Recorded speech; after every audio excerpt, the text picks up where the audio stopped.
Evangelist Homestead. Sons and Daughters of God, a devotional by Ellen G. White. Job offered sacrifices for his children, September 7th.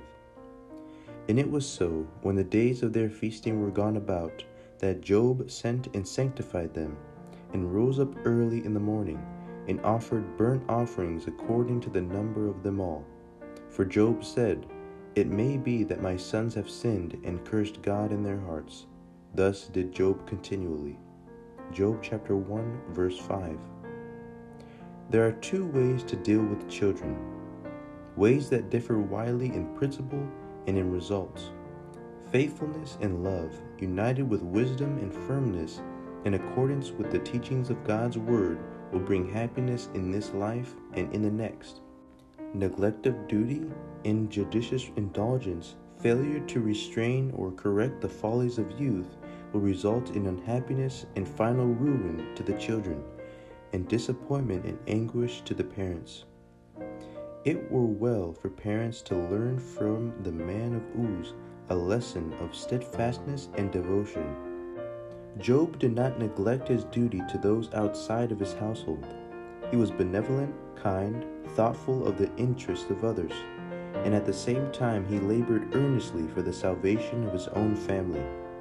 Amid the festivities of his sons and daughters, he trembled lest his children should displease God.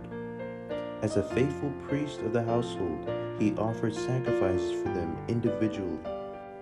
He knew the offensive character of sin, and the thought that his children might forget the divine claims led him to God as the intercessor in their behalf. He desires to see gathered out from the home of our people a large company of youth who, because of the godly influences of their homes, have surrendered their hearts to Him and go forth to give Him the highest service of their lives. Directed and trained by the godly instruction of the home, the influence of the morning and evening worship, the consistent example of parents who love and fear God, they have learned to submit to God as their teacher and are prepared to render Him acceptable service as loyal sons and daughters. Such youth are prepared to represent to the world the power and grace of Christ.